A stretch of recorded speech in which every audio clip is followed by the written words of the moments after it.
I thought we were driving to his aunt's retirement party. 2 hours on the highway, my travel mug warm between my palms, a gift-wrapped bottle of champagne sitting in a paper bag on the back seat. I had no idea that the address Daniel had quietly typed into the GPS the night before was not his aunt's house at all. And by the time I understood what was really waiting for us at the end of that drive, the trap had already been built. Planned weeks, maybe months, before I ever buckled my seatbelt that morning. The gathering wasn't a celebration. It was a room full of people who had been briefed, prepared, and positioned. Family members who had rehearsed their parts while I was at work, while I was making dinner, while I slept beside the man I trusted most in the world. Standing inside an unfamiliar living room, breathing in the cold, clinical scent of furniture polish and quiet hostility, I would discover that my mother-in-law, Eleanor, had spent the past 4 months building a legal strategy to strip me of my grandmother's house, the only thing in this world that was entirely, unquestionably mine, and Daniel had known about it from the very beginning. My grandmother's house sat at the end of a gravel road that curved through a stand of old oak trees, whose roots had long since cracked the edges of the asphalt. It was a modest place. 2 bedrooms, a wide front porch, a kitchen that smelled permanently of dried lavender and something warm and sweet I could never quite name, but had always associated with the feeling of being safe. My grandmother, Ruth, had left it to me 3 years earlier when she passed, not to my mother, not to her other grandchildren, but to me specifically, in a handwritten addendum to her will that her notary had confirmed and filed without any ambiguity whatsoever. She had told me, in the last summer I spent with her, sitting on that porch with our bare feet on the wooden planks and the late afternoon light cutting golden through the oaks, that she wanted me to have the house because I was the one who understood it. "You're the only one who ever just sits in a room and lets it be," she said, squinting into the sun with the particular calm of someone who has already made peace with most things. Everyone else is always trying to change things. I had not understood what she meant then. I understood it later, and then later, still, I understood it entirely. I moved into the house 6 months after I married Daniel. It was a compromise, actually. Daniel had wanted us to rent somewhere new, somewhere that felt equally ours rather than more mine. And I had felt the quiet logic of that argument even while something in me resisted it. In the end, we agreed to stay for the first few years, pay down our debts, save towards something of our own. Daniel repainted the kitchen a pale sage green that I loved unreservedly. He built new shelves in the second bedroom we used as a home office, measuring twice and cutting once with a meticulousness I found disproportionately charming. He planted tomatoes along the south-facing fence and was unreasonably proud when they actually grew. Those were uncomplicated years, the way early years of a marriage can be when you are still more in love with the life you are building together than worried about whether the foundation will hold. Eleanor had never liked the house. She visited exactly twice in the first year we lived there, and both times she moved through the rooms with a small, controlled smile that did not reach her eyes. The particular smile of someone who has chosen graciousness over honesty and wants you to notice the choice. She would run her finger along a windowsill and observe, pleasantly, that the frames could use repainting. She would stand in the kitchen doorway and comment that the layout was a little inefficient. She never said anything overtly critical. Eleanor was far too precise for that. But everything she said had the quality of an assessment rather than an appreciation, the tone of someone calculating value rather than acknowledging warmth. She was a trim, careful woman, always in muted colors, always with her silver hair pinned back in a way that communicated discipline. She had been a legal secretary for 30 years before retiring, and she brought that professional precision into her personal life so thoroughly that it was easy to mistake it at first for reliability. Daniel adored her. He was her only child, and the weight of that, the particular gravity of being someone's entire world, their sole investment, had shaped him in ways I had only begun to understand by the 3rd year of our marriage. He was not a bad man. He was a man who had never truly learned to disappoint his mother, and who had, across decades of practice, become expert at not trying. I was an architect with a small firm that had grown steadily in the 5 years I had been there. That autumn, I had been made junior partner, which came with a salary increase that made Eleanor's eyes go briefly, carefully wide when Daniel mentioned it over Sunday dinner. I noted that look the way you note a small inconsistency that doesn't yet fit a pattern, filed away, unexamined, waiting for context that would arrive eventually, whether I sought it or not.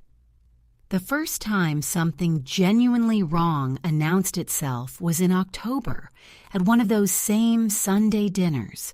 We were eating Eleanor's pot roast, which was legitimately excellent, the kind of slow-cooked thing that fills a house with the smell of warmth for hours. And she asked, between bites, whether Daniel and I had ever considered selling the house. Not charged, not urgent, conversational. "The market's quite strong right now," she said. "You two could see a real return, start fresh somewhere together." I said we were happy where we were. She smiled and redirected toward dessert. Daniel refilled his wine and did not look at me. I told myself it was an innocent comment. I was wrong. 2 weeks after that dinner, Eleanor called me at work, something she had never done before in 5 years of being my mother-in-law.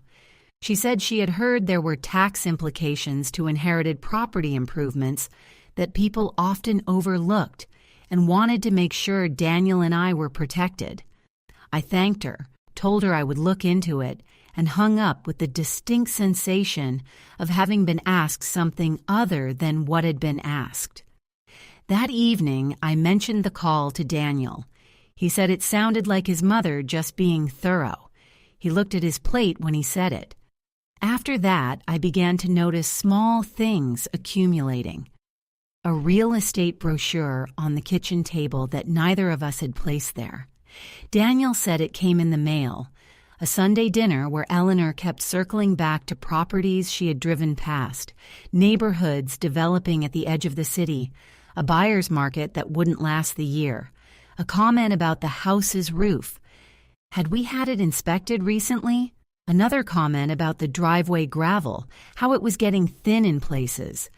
Each observation was reasonable on its own, the kind of thing a practical woman might notice. Together, placed end to end, they had the rhythm of someone building a record, someone documenting a case. I noticed, and I pushed the noticing down because I did not yet have words for the shape of what I was seeing, and unnamed things are easier to dismiss. The week before the drive, Daniel came home late 3 nights in a row. Work, he said. A project overrunning its deadline. He was distracted at dinner, his phone face down on the table in that particular way that is meant to look casual but requires intention. When I touched his hand one evening, he squeezed back immediately, almost reflexively, the way you reach for someone when the guilt is yours rather than theirs. I noticed. I set it aside. I had been setting things aside for weeks by then, stacking them in some interior room I was not yet ready to enter. The morning of the drive, I woke to the smell of coffee and the flat, pale light of a December Saturday pressing through the curtains. Daniel was already in the kitchen.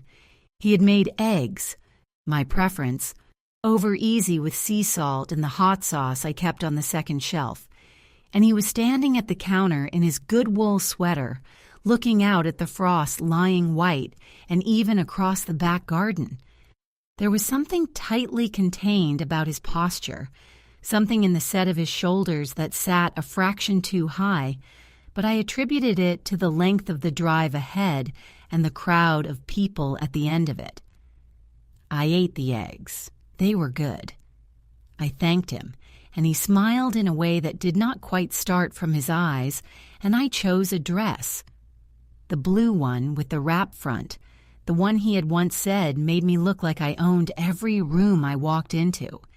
And I carried my travel mug to the car in the cold, thin air and thought about nothing in particular. We left at 11. The highway was clear and quiet in the way of winter Saturdays, the sky a flat, cloud-pressed white that promised snow but hadn't delivered. Daniel had a jazz station playing low, something unhurried, all brushed snare and warm piano, and the music sat between us like a comfort that neither of us was quite using. I watched the landscape pass, bare fields, a water tower, a long gray lake with ice just beginning at its edges. An hour in, I noticed the GPS routing us off the highway earlier than I expected, onto a county road I didn't recognize. I asked about it.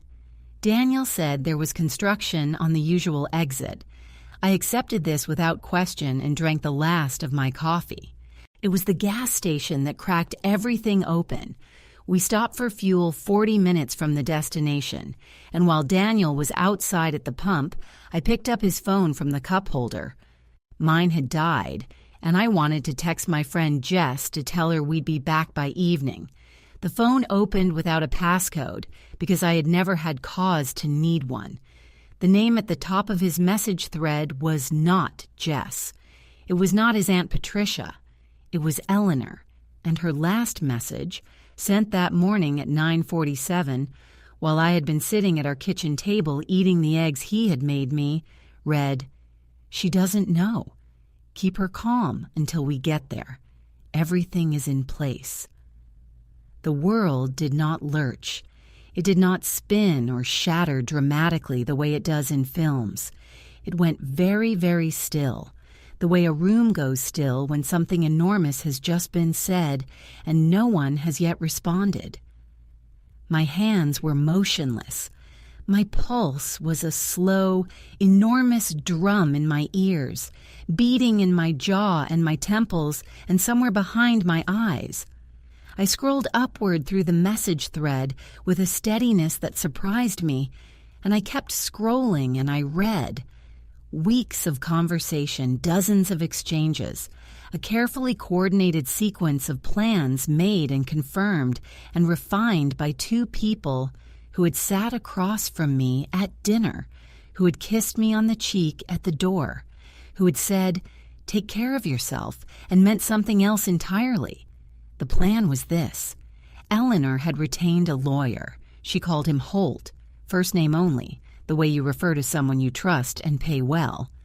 And Holt had prepared documents challenging my sole ownership of my grandmother's house on the basis of a clause Eleanor claimed existed in the original estate filing.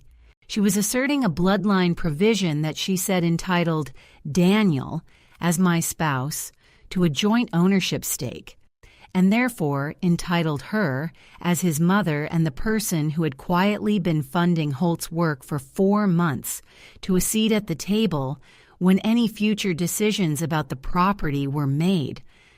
The family gathering was a staged meeting. Aunt Patricia had been coached. There would be family witnesses.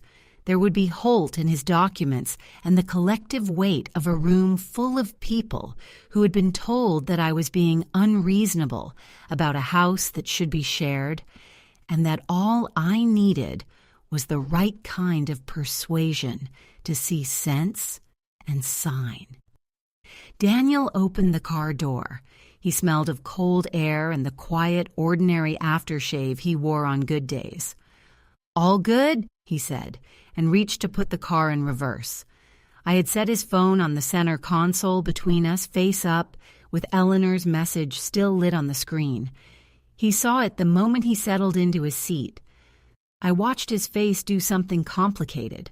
A compression, a flicker of something that might have been relief, passing immediately into something that looked a great deal like a man confronting a reckoning he has been trying to delay for months.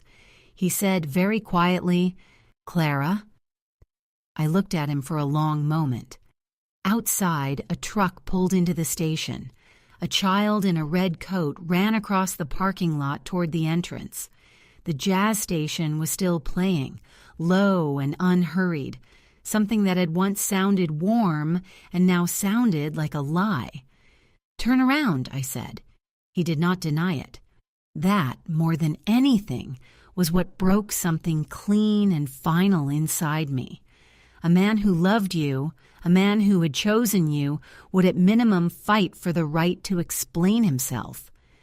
Daniel sat in the driver's seat of our car in that gas station parking lot in December, the engine still running, the jazz still playing, and he looked at his hands on the steering wheel and said nothing at all.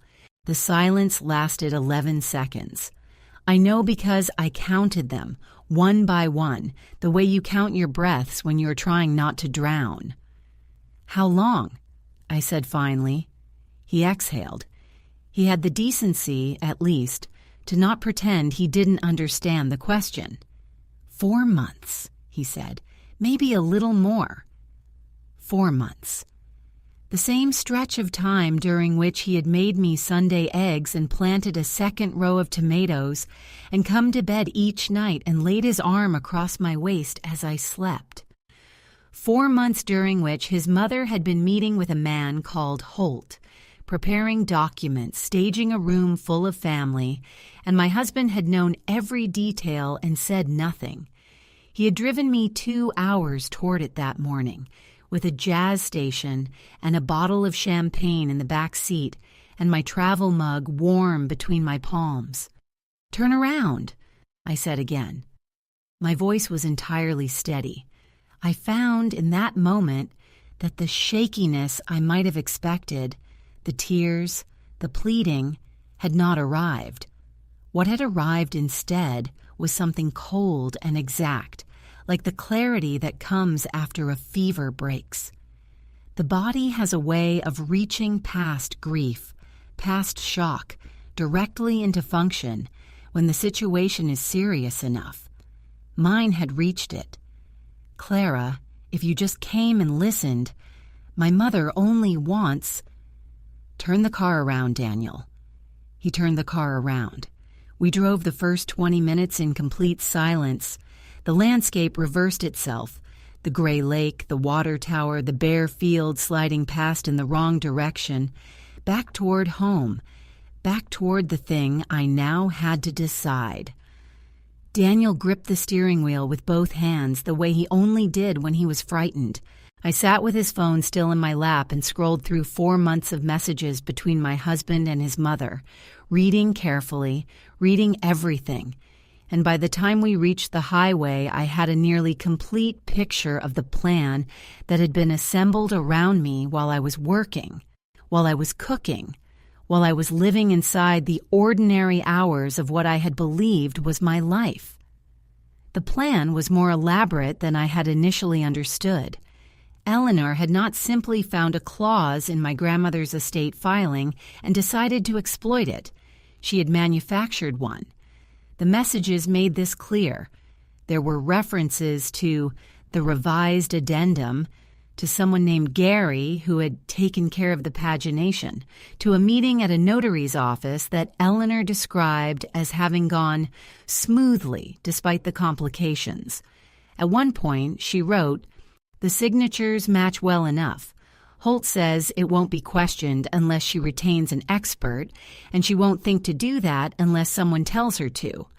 My husband had responded, "Good. Make sure the meeting goes the way we planned." He had not responded with alarm. He had not responded with, "Mom, this has gone too far." He had responded with good.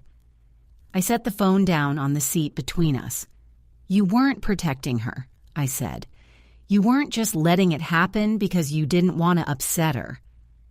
The pieces had just rearranged themselves into a new shape, and the new shape was uglier than the first one. You wanted this. You helped her plan it. The pause before he spoke was half a second too long. I didn't know she would go as far as... Daniel. I turned to look at him fully. He kept his eyes on the road. The messages say, make sure the meeting goes the way we planned. That's your sentence. You wrote it. He said nothing for a very long time. Outside, a hawk sat motionless on a fence post as we passed, and I watched it shrink in the side mirror until it disappeared. I've never felt like it was really our house, he said at last, in the quiet voice of a man confessing something he has wanted to confess for a long time. It's always been yours, your grandmother's. I painted the kitchen and I built the shelves and I planted the garden, but I was always just a person staying there. I wanted something that was ours, something equal.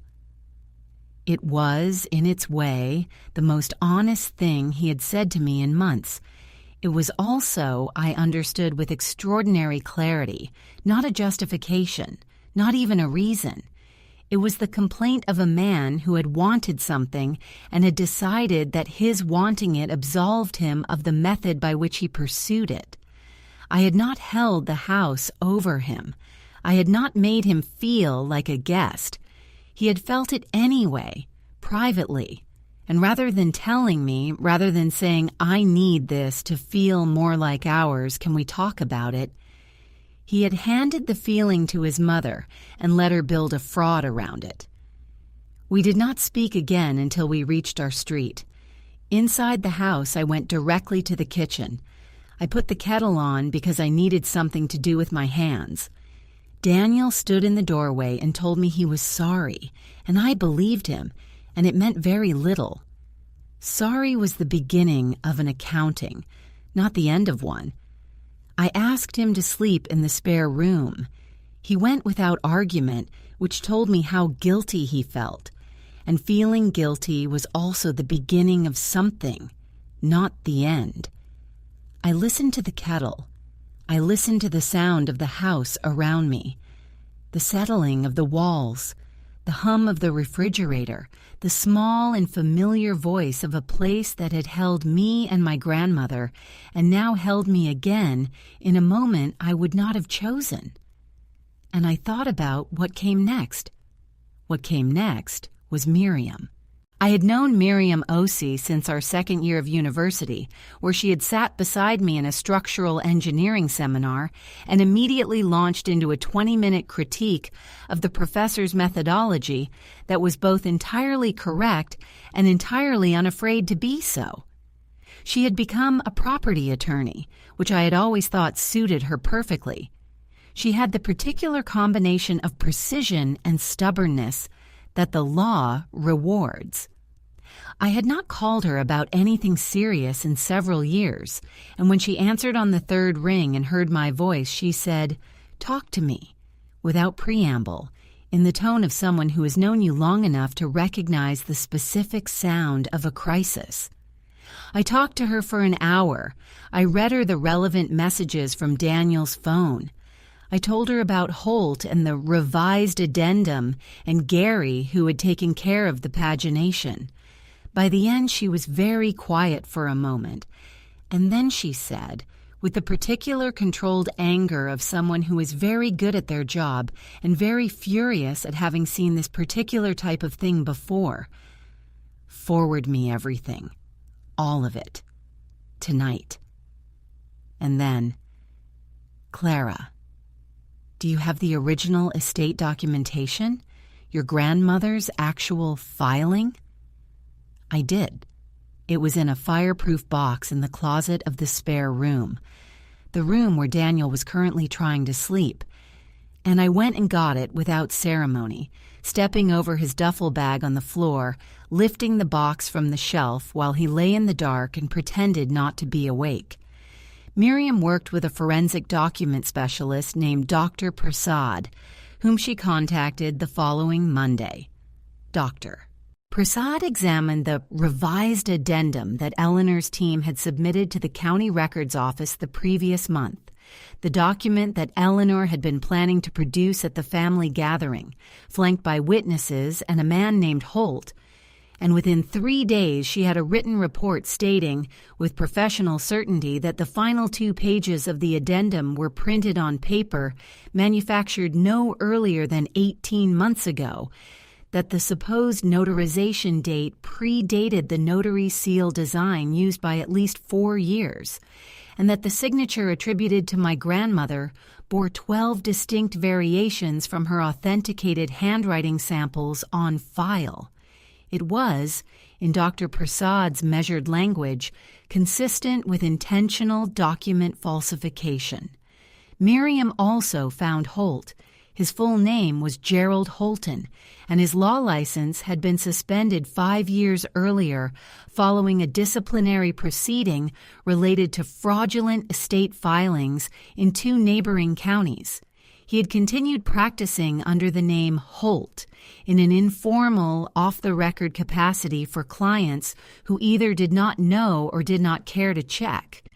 Eleanor, Miriam told me, had either known and not cared, or had been so certain of success that the risk had seemed manageable.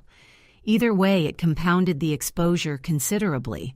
I was the one who called Eleanor. I made the call on a Tuesday morning from the kitchen table, with Miriam on standby and a copy of Dr. Prasad's report in front of me, and the winter light coming flat and cold through the window glass. Eleanor answered on the second ring, warm and composed, as though the family gathering had simply been postponed rather than unraveled. "Clara, dear," she said, "I've been hoping we could talk." "I've had the addendum examined," I said. Silence. The quality of it was entirely different from Daniel's silence in the car. His had been the silence of guilt, soft and shapeless. Eleanor's was the silence of a chess player who has just watched an unexpected piece move across the board. It lasted 3 seconds, precise and calculating. "I'm not sure what you think you found," she said. "The document was fabricated," I said. "Page 7 onward, paper stock from 18 months ago, a notarization stamp that didn't exist when the date says it was applied, and my grandmother's signature reproduced by someone who had access to her authentic documents, but not enough samples to match the baseline." I paused. Dr. Prasad's report runs to 14 pages. My attorney has filed a complaint with the county clerk's office this morning. There is also a referral to the state bar regarding Gerald Holton, who has not had a valid license since he lost it in the Mercer County proceeding 5 years ago. I imagine you knew that. Another silence. Shorter this time. "Clara, I think I'm not finished." My voice did not rise. I had discovered over the past 4 days that the coldest part of me was also the clearest, and I had decided to trust it. "You should also know that I've spoken to Gary, your Gary, the one who handled the pagination. He's been very cooperative, Eleanor. He was very unhappy to hear that Holt's license was not valid, because that changes his own exposure considerably, and men who are unhappy about their exposure tend to be quite forthcoming. This was Miriam's move, not mine. She had located Gary within 48 hours and had a conversation with him that had yielded, among other things, a signed statement and a thumb drive of files. But the result was the same, and the result was what mattered.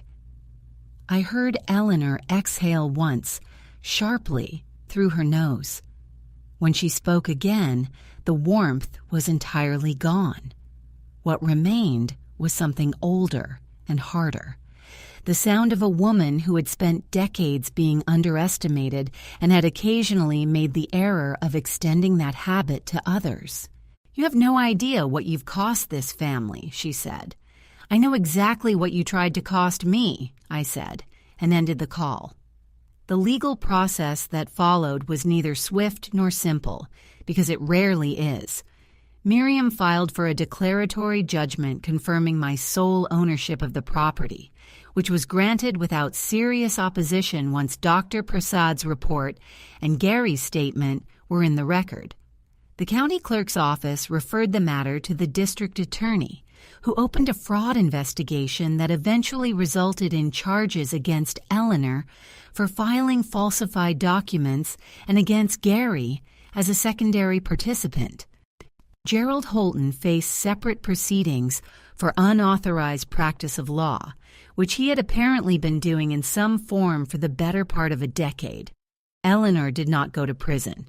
She was 67. It was a first offense in terms of formal charges, and the plea agreement her real lawyer negotiated resulted in probation, fines, and a permanent notation on the public record that would make certain future legal actions considerably more difficult for her. It was not the dramatic reckoning of a crime novel. It was the slower, more grinding accountability of actual consequence. Daniel did not fight the divorce. He sat across from me in Miriam's office 8 weeks after that December drive and signed what was in front of him with the look of someone who has been carrying a weight for long enough that setting it down brings more relief than grief. I did not hate him by then. Hating him would have required believing he had been more than he was, and I had stopped doing that in the parking lot of a gas station somewhere between here and a gathering I never attended. He was a man who had loved his mother more than he was willing to love himself into honesty. That was a sadness, and it was his, and I left him to it. Spring arrived the way it always does after a winter that has taken something from you. Tentatively at first, then all at once. The oak trees put out their pale new leaves in the particular yellow-green of early April, and the gravel at the end of the road dried out and crunched pleasantly underfoot. And I sat on the front porch on a Saturday morning with coffee in a blue mug, my bare feet on the worn wooden planks, the late morning light coming gold and unhurried through the branches, the way it had come through for my grandmother 30 years before me. I had repainted the kitchen myself that winter. Not sage green, but a warm cream that I had chosen alone, for no reason except that it pleased me. I had kept the shelves Daniel built because they were well made and the house needed them, and some things can be good and still be over. Jess came by that afternoon with a plant she said was supposed to be easy to kill but wasn't, and we sat on the porch until it was almost dark, talking about nothing important, and then about everything that mattered, and the house settled quietly around us the way it always had, the way it would again, for as long as I chose to be there. My grandmother had told me in the last summer I spent with her that I was the only one who could sit in a room and let it be. I had not understood what she meant at the time. I understood it now. That the capacity to receive something without trying to possess it, without scheming to secure it, without building a fortress of documents and plans around it, is itself a form of ownership that no forged page can reach. The house was mine because I lived in it with my whole self. That was all. That had always been enough. The oaks were full of new birds that evening, and the gravel road curved away through the trees in the late light, and I let it be.